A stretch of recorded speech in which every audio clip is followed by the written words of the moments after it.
How to make Japanese Christmas cake, also known as strawberry shortcake, Christmas edition.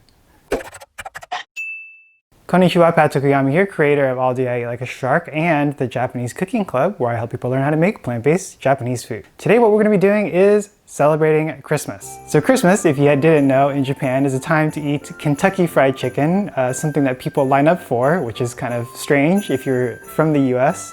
Why would you want to line up for fast food? But that's what people do. And it's also a time to eat something delicious and tasty, slightly sweet, and very light, Christmas cake, Japanese style, of course. And at the end of the video, I'd be sharing 4 of my tips to make this cake a success in your oven or your kitchen when you try to remake it yourself. So stay tuned. Question of the day, have you ever made Christmas cake before or strawberry shortcake? Let me know in the comments below right now, or if you think you'll be trying this recipe. Shortcake, shortcake, daisuki. I love strawberry shortcake. Do you?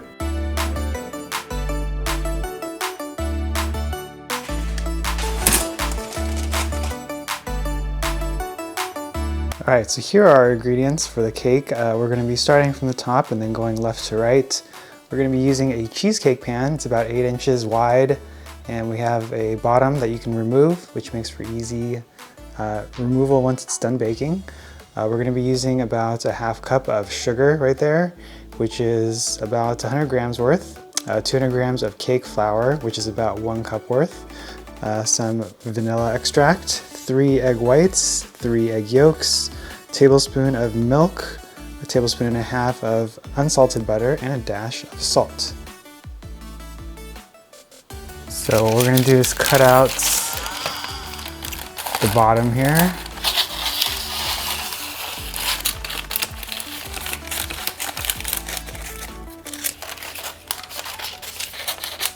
Now what you can do is cut some little slits here, maybe about every inch roughly, and about 1/4 of an inch in, 3/4 of an inch in, sorry, at least. And this helps the bottom to stay in place. So here's that. And then you put that in here, and you can see how the little areas that you cut are going to help to allow the paper to bend, the parchment to bend against the round shape of the pan. We need to do one more. And if you're having trouble with the paper sticking, you can just wet it slightly so it stays in place.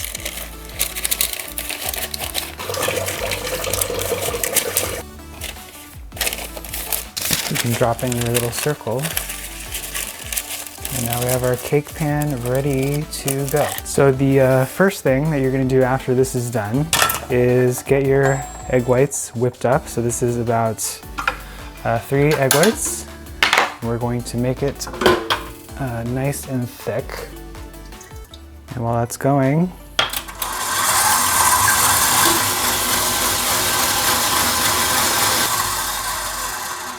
so while the egg whites are going, we're going to add in the milk with the butter. That was 1 tablespoon of milk with 1½ tablespoons of butter. And then we're going to go ahead and soften it. You can actually put it in a hot water bath to gently soften it, or just be very mindful in the microwave because you don't want to heat it. You want to heat it just enough so that the butter has dissolved. So we'll do like 12 seconds. And then we're going to do another 10-15 seconds, and so on until you notice that it's mostly dissolved.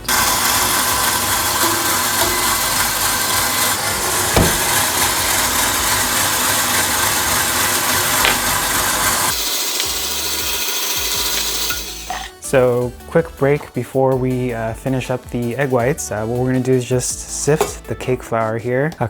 Make sure that there's no clumps. It really makes a big difference on the texture. So you can just use a metal mesh strainer like I'm using here, or if you have a cake flour sifter, then you can do that. Just a flour sifter, not a cake flour sifter. The cake flour is ready. What we're gonna do now is just finish up the egg whites. We're gonna gradually add in the sugar once we see some stiff peaks form, and do that in 3 batches.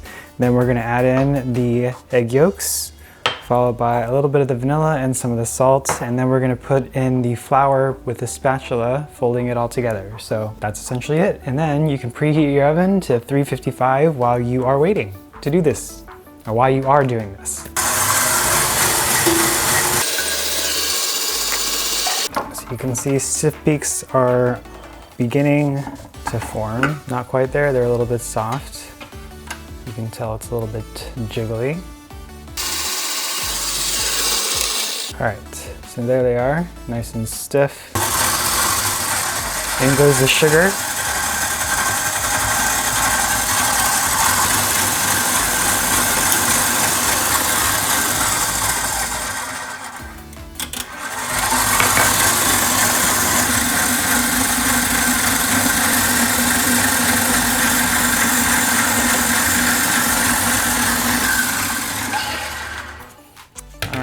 So you can tell that this is almost done because those stiff peaks are still going to be there. So you can see it's holding up the shape. You can also do this test if you're comfortable. Nothing should really fall out. It should all be pretty firm. And whoa! And the last thing that we're going to be doing is adding in the egg yolks as well as the vanilla extract. And then the very last thing is going to be the butter and the milk. So for the egg yolks, you're going to want to whip them until they become a light off-white pastel color, as opposed to the very bright orange color, which they will be initially when you put it in.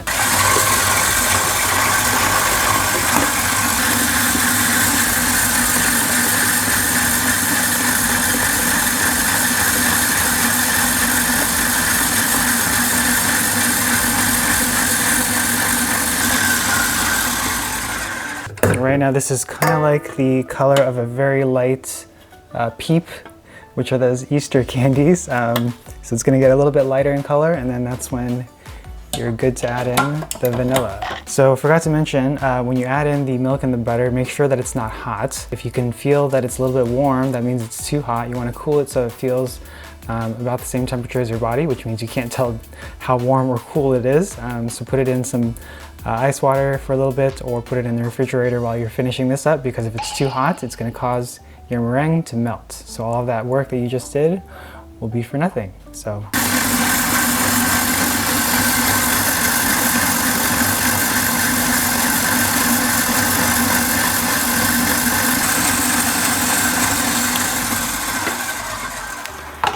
All right, so we're done with the mixer. What we're gonna do now is gradually fold in the flour into this, and then we'll go ahead and pour it in to our cake pan. So you might wanna use a larger spatula. I'm gonna change this one up actually. And we'll just do this in thirds. So you can sort of cut the dough, or kiji, as you would call it, batter, cake batter. And kiji is the Japanese term for that. So you can sort of make a go around to get all the sides, and then cut in the middle, go around the sides. You can also consider making the no sign, which is the Japanese character. So you can consider doing that, kind of like that. That's the no. If you can visualize that. If you can't, don't worry about it. Just go around the sides, cut in the middle, go around the sides, cut in the middle, go around the sides, cut in the middle.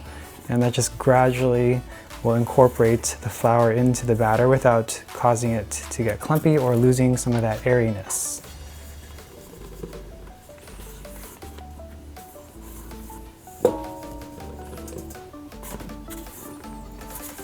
So now we're just going to go ahead and transfer.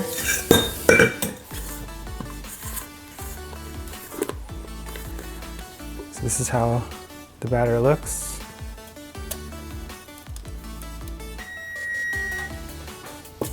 All right, just in time. That was my oven. So what you can do is, if you don't have a very even surface, you can hit it.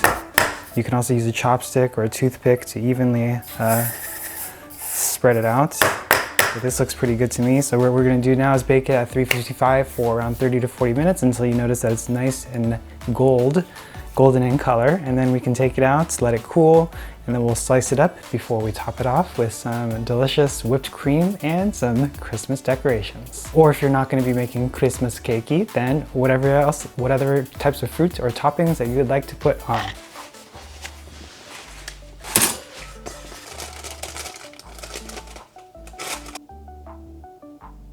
So these are the ingredients that we're going to be using for the cake topping. Starting from the top left, we have some powdered sugar. This is about 6 tablespoons. We're going to use that along with the heavy cream. Almost all of the container, that's a pint. We're going to just need about 450 mils to save about a tablespoon or 2. We're also going to be using some vanilla extract for the cream, or the whipped cream. Those are my little figurines for the Christmas cake, if that's what you're going to be making. You can also just keep it pretty plain or use whatever decorations you'd like. We have my little dusting wand and some powdered sugar over there. That's for the strawberries to make it look like snow. And here we're going to make a simple syrup using this Cointreau liqueur and some sugar. So that's 2 tablespoons of sugar and 1/4 cup of water. Along with some blueberries, some sliced strawberries to layer, and some whole strawberries with the leaves removed. All right, so what we're gonna do is cut our cake in half. So I used a 8-inch pan, and this is about how thick it is. It's about a little over 1 inch, and I cooled it on the rack. I'm gonna keep this parchment on because we are gonna be putting it on the cake turner to decorate it. So I usually use a bread knife to cut the cake here. So just gently cut as evenly as possible, about halfway through.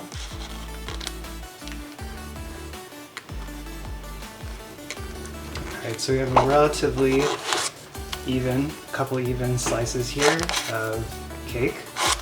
And what we're going to do now is transfer it to the roller thingy. All right, so the first thing that we're going to be doing is making our simple syrup. This is a 1/4 cup of water and then 2 tablespoons of sugar. We're going to go ahead and make sure this gets dissolved by microwaving it briefly.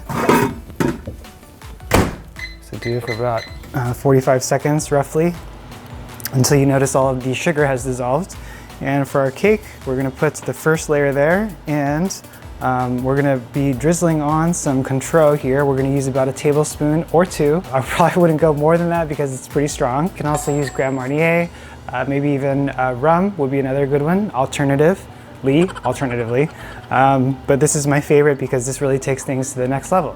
So if you've ever had a very special shortcake, strawberry shortcake, Japanese style, chances are what made it go above and beyond was a syrup. So they put a little bit of syrup into the cake, which makes a big difference. So, all right, so our simple syrup is dissolved, and it's up to you if you want to cook off the alcohol with the liquid, but it does give it a nice nuance. So I'm just going to put about 1 tablespoon, actually 1.5 tablespoons. Love the smell of Cointreau. It's like oranges. If you've never had it before, this is what it looks like. That is ready. What we're gonna do now, like I said, is just glaze. You can use a brush. If you don't feel comfortable just using a small spoon like this.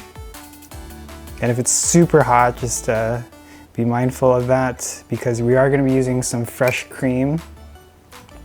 And if you have a little left over, you can use it on whatever you like. It's a simple syrup accented with a little bit of liquor. Meanwhile, we can get our whipped cream started. So this is 6 tablespoons of powdered sugar. I'll just use the chute. That's what it's there for. We're gonna use the whole pint of cream. Make sure that you keep it chilled. That way it holds its shape a little bit better, plus a little bit of vanilla extract. So this is gonna be almost all of it. This is a pint. We just want about 450, which means we need to save about 2 tablespoons worth of cream.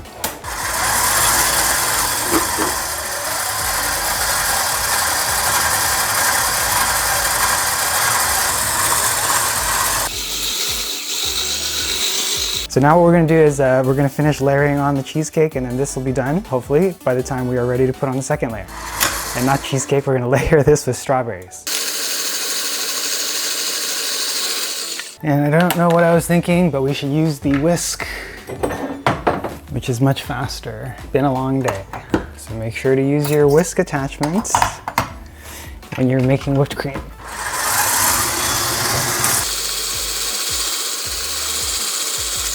So here's my whipped cream, and we'll just put a little bit, just a thin layer.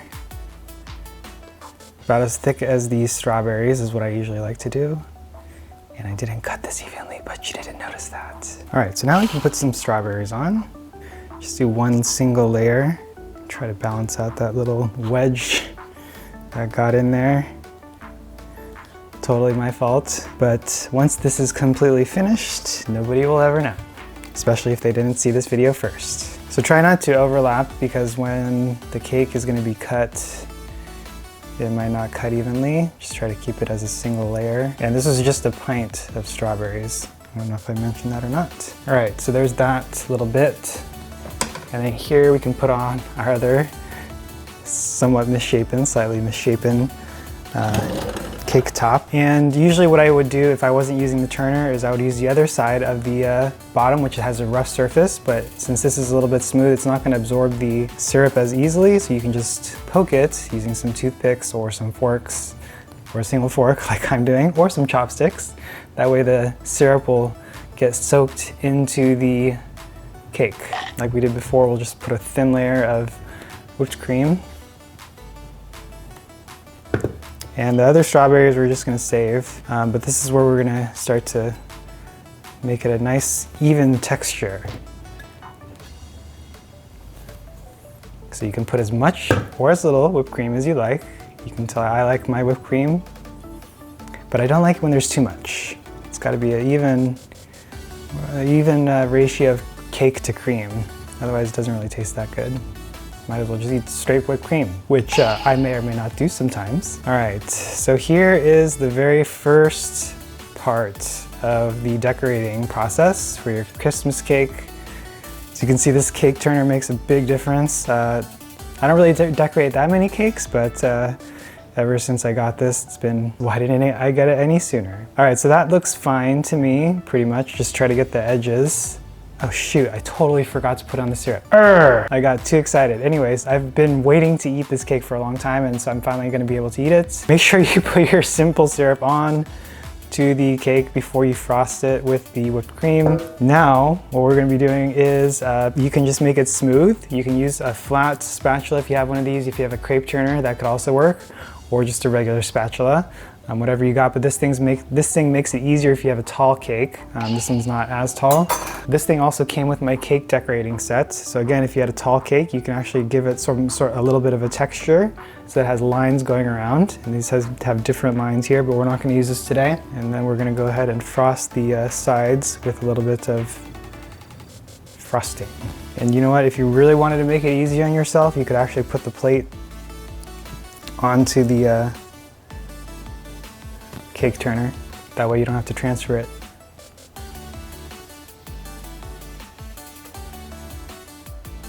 So I'm just trying to fill in on any of the gaps here.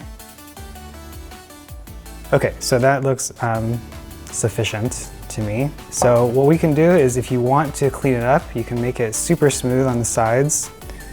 Push some of this off. If you're okay with the somewhat irregular surface, then that's cool too, because what we're going to be doing is topping it with some strawberries and the little figurines, which unfortunately are not edible, so don't try to eat them. So you can do this however you want. You can start with strawberries first. So here is our first little house. It's a mushroom house and an actual house and a tree. Tree can go right there. Santa's going to be in the middle, and a big snowman. Go hang out over here. Almost forgot all the little blueberries here. I'm gonna put on some of these as well. I like blueberries, especially with shortcake. And then last but not least, is going to be our dusting using my little magic dust wand. One of my favorite little tools. We're just gonna make some snowfall. So basically you scoop up some powdered sugar into this thing, and then you can dust it like that. So the first tip that I have for you guys is regarding the recipe. So there's actually many ways you can make a shortcake, a Japanese style shortcake, and two of the most common are going to be one where you're going to be whipping the egg whites into a meringue like we did in this video, and two is going to be cooking that egg mixture in a hot water bath. So that's a little bit more fussy for me, and that's one of the reasons why I decided to start using this recipe that we covered today, where you don't have to worry about mixing something over very hot water and potentially burning yourself, or making a wet mess everywhere on your counter or your stovetop, which I tend to do.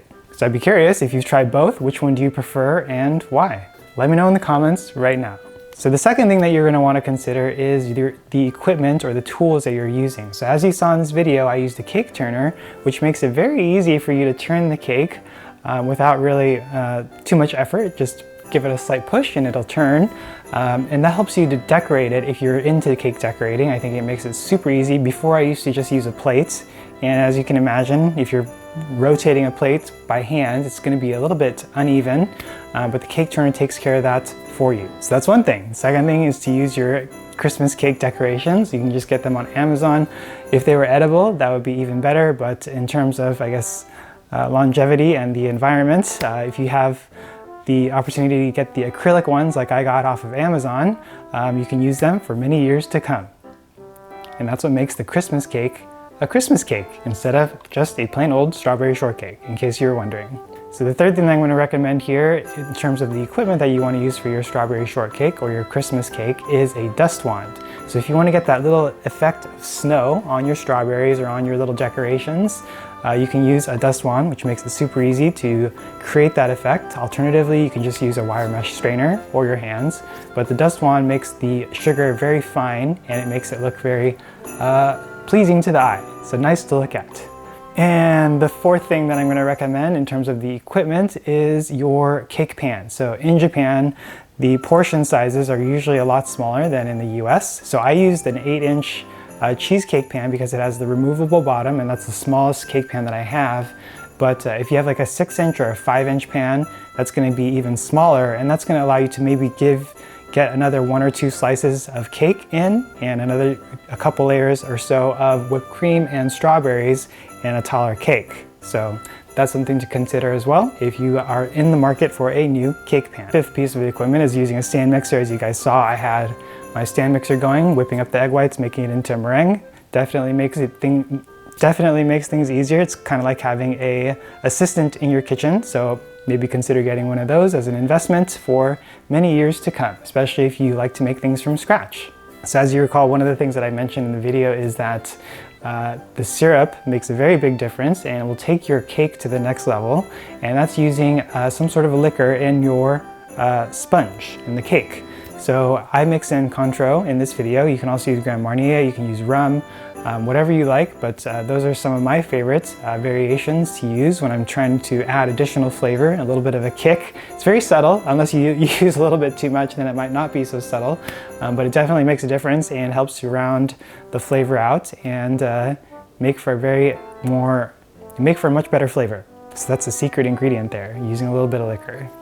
So the way that you're going to be serving the cake is just as important as the cake itself, and depending on your personal preferences, you may or may not want to have this with tea or coffee, but if you do have this with tea, similar to what you would get in a kissa or a Japanese cafe in Japan, you'll probably get some tea served with your dessert, and that could include something like hojicha, which is what I'm drinking right here. You can get some in the All Day Like a Shark shop. Japanese organic hojicha, which is roasted green tea, has very little caffeine, so you can drink it at night without worrying about being able to fall asleep. Alternatively, if you are maybe enjoying your dessert, your Japanese Christmas cake, during the daytime, you can have some matcha with it, organic Japanese matcha, also in the shop, All Day Like a Shark shop, or kamairicha, which is similar to sencha or Japanese green tea, organic, also in the shop, and I'll link all of these in the description below. And you'll get it delivered in a very nice package like this. This is washi paper from Japan, and makes for a very nice gift for yourself or your loved ones. All right guys, so that's going to be it for this video today. Let me know if you have any questions or comments. If I missed anything, make sure to let me know in the comments below, because we can all learn from each other. As much as I would love to know everything, I don't. And maybe you can share your experiences and knowledge as well. So that's going to be it for this video. Merry Christmas, Happy New Year, Happy Holidays, and we'll see you in the new year. Thanks for watching, and if you're interested, check out the video coming up over here. Or over here.